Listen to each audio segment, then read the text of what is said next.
Conférence à matin, c'est pour faire un résumé de première activité qui fait déjà dans Haïti Printemps de l'Art. Haïti Printemps de l'Art qui était lancé le 14 janvier, qui a continué jusqu'au 31 janvier.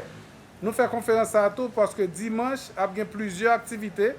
Et une activité, c'est dans l'école Frère sous place Saint-Pierre, Frère FICO, dans l'école Saint-Joseph. Côté que des sculpteurs, des forgerons, des photographes, des gens qui font graffiti, des artistes confirmés à faire une exposition, entrée gratis. Nous invitons tout le monde, mener tout le monde, venir marcher, venir regarder. C'est pour dire tout que même dimanche 24 là, dans l'université Kiskeya, il y a des conférences sur l'art, sur l'éducation, et puis il y a un gros rassemblement de peintres que nous appelons peintres la rue, des activités à relais, artistes la rue, peintres à gogo, pour dire que, pour montrer tout, que les gens qui sont dans la galerie à participer à Haïti Printemps de l'Art, et les gens qui ont une exposition qui a 20 tableaux dans la rue, dans toute zone de Port-au-Prince, il y a un acoustique qui réunit une brochette d'artistes, ils ont même tout à présenter œuvre dans l'université Kiskeya. Même dimanche, là, tout, il y a 3 visages qui ont ouvert l'exposition par là, qui est le Magigidi. Et il y a une bonne activité qui a faite dans le cadre Printemps de l'Art, dans toute principale galerie, musée et espace d'exposition qui est dans l'aire métropolitaine entre Port-au-Prince et Pétionville, arrivé juste au Marseille et Fermat. Puis loin c'est Fermat, la ville c'est Mipana et puis l'autre chose c'est dans la zone Pétionville là. Pas un ensemble de critères. Nous passons par les gens qui sont toujours dans l'art. Là, nous faisons confiance à les gens qui sont déjà là-dedans. C'est pas, contrairement à l'artisanat, en fait, ce n'est pas artisan, ce n'est pas artiste qui vient inscrit, mais c'est plutôt galerie, espace d'exposition qui choisit qui est-ce qui a présenté.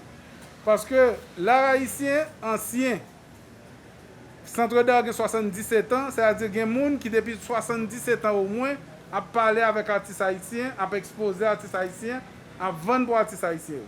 Ces gens, c'est galerie, maison, musée, c'est eux qui choisissent qui est-ce qui a présenté. Ils ont présenté à la fois des artistes qui mourent, mais tableau là toujours, ils ont présenté tableau toujours pour vendre.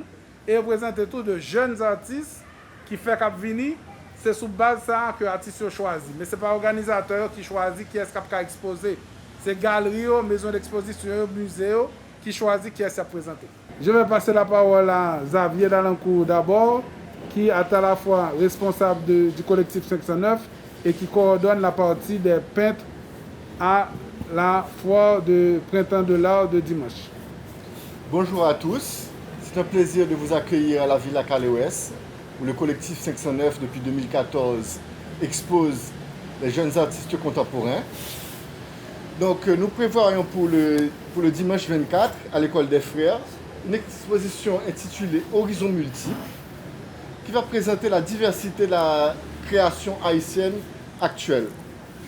Donc nous aurons des peintres à la fois de Saint-Soleil, des peintres abstraits. Nous aurons aussi le fameux forgeron Ricoeur Bruno, ainsi que différentes autres formes de peinture, différents courants qui seront représentés. Et nous espérons que le public viendra nombreux pour apprécier la richesse et la diversité de nos horizons, de leur multiplicité, de notre créativité sans limite. On est très content de vous accueillir, mais je suis très content aussi d'être invité à cette première édition de Haïti Printemps de l'Art, aussi par le principal journal, le principal quotidien en Haïti, le Nouvelliste. Et puis c'est la première édition et on a invité, c'est le Festi Graffiti. Depuis tantôt 5 années, on a un festival en Haïti autour de l'art contemporain urbain.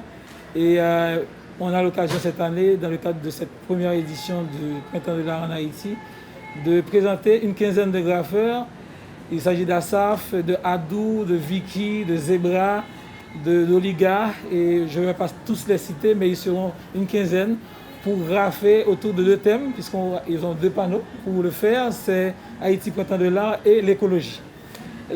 La thématique de l'écologie, c'est une préoccupation pour nous au sein du Festi Graffiti, puisque, comme vous le savez, il y a une dégradation de l'environnement en même temps, une urgence climatique un peu mondiale, mais on n'est pas trop impliqué puisqu'on pense qu'on a trop de problèmes, trop de préoccupations à gérer en Haïti. Mais on pense que par moment, à chaque fois que l'occasion est présentée, il faut quand même attirer l'attention du public sur la question climatique. Et c'est pourquoi, parmi les thèmes qui ont retenu, la question écologique est au centre de cette exhibition qu'on aura dimanche prochain. Et aussi, on aura l'occasion aussi de découvrir le visage des graffeurs qui, en général, travaillent dans leur intimité, travaillent sur les murs, entre guillemets en cachette. Et cette fois-ci, on aura aussi la possibilité de leur poser des questions sur leur travail respectif et aussi leur travail en général qu'ils font dans la ville et dans leurs projets personnels. Voilà. Je dois dire que pour nous, c'est une satisfaction. Satisfaction surtout d'avoir pu réunir tous les opérateurs culturels autour d'un projet. Et nous sommes à notre première édition et c'est normal. Probablement il y a des failles, probablement il y a des secteurs qui ont été oubliés, mais dans l'ensemble je peux dire qu'il y a un enthousiasme, il y a un nouveau souffle qui est en train de se développer autour des arts plastiques. Je demande aux artisans, aux artistes de la province d'être patients. On arrivera à eux bientôt. Ça prendra peut-être 2 ans, 3 ans. Mais je pense que cet événement peut devenir un événement national, se déroulant sur tout le territoire national. En tout cas, dans certaines villes de du pays, comme on le fait pour Livre en Folie. L'intérêt des galeristes, l'intérêt des artistes ne fait que nous réconforter dans notre choix d'avoir lancé cette première édition. Le constat que je ferai, c'est que, au fond, nos galeristes et nos artistes, bien que le pays soit pratiquement fermé sur l'extérieur, ne se sont pas arrêtés. Ils ont continué à travailler. Ils ont essayé de trouver d'autres formes, d'autres manières de vendre leurs productions, leurs œuvres. Et ceci nous montre aussi l'importance des réseaux sociaux, l'importance de l'Internet dans ce qui va être le commerce des arts dans les années à venir et qui est déjà très important. Donc, nous devons avoir notre vitrine sur le monde à travers l'Internet. Nous devons être présents et même si les gens ne viennent plus en Haïti, mais à travers l'Internet, ils pourront être en contact avec nos créateurs. Je pense que tout de suite, à la fin de cette édition, il y aura des rencontres de travail, des debriefings pour voir comment ça s'est passé, ce qui devrait être amélioré et tout ce qu'il y aura à faire pour l'édition suivante. Mais je suis d'ores et déjà certain que cette édition sera un succès et ça ne peut que nous encourager à faire mieux pour les éditions prochaines. Merci beaucoup. Un petit monde qui a fait déplacement, merci beaucoup. Il y a une visite que Xavier Dalancourt va faire nous faire de l'exposition qu'a faite dans l'espace Villa Calewesta, que le collectif 509 réunit 10 peintres qui présentaient œuvres. Mais invitez-nous à suivre Xavier pour une visite des lieux. Merci beaucoup.